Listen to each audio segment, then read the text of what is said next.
আচ্ছা, জীবনে কখনো কোনো মৃত ব্যক্তিকে গোসল করিয়েছেন? যদি কখনো সুযোগ হয় তাহলে সেই মৃত ব্যক্তিকে গোসল করাবেন।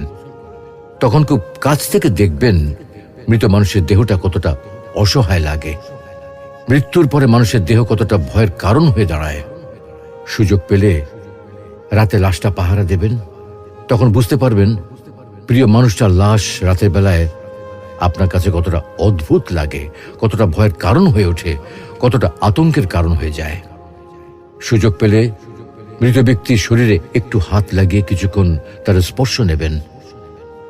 আপনি তখন উপলব্ধির সুযোগ পাবেন এই পৃথিবীতে বিশাল প্রভাব প্রতিপত্তি মৃত্যুর পরে কতটা নির্যাতনের রূপ নেয়।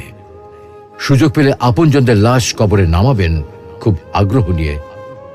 শেষবারের মতো মৃতদেহের মুখটি একবার দেখার চেষ্টা করবেন এবং বারবার উপলব্ধি করার চেষ্টা করবেন এই মৃতদের সাথে অনন্তকালের যাত্রার পথে এটাই আপনার জীবনের শেষ দেখা।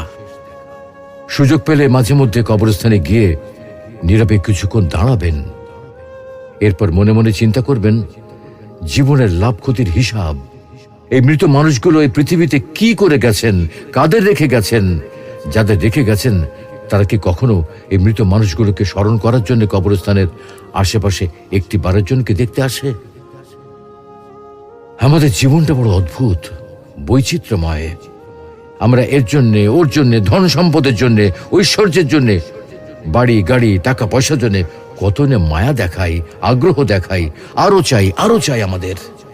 অথচ এই জীবনে আমরা মৃত্যুর কথা না ভেবে, পরকালের জবাবদিহির কথা না ভেবে কিভাবে আরো সম্পদ অর্জন করতে পারে সেই চিন্তায় বিভোর থাকি। হায় রে জীবন, এখনো সময় আছে, ফিরে আসুন মহান রবের দিকে।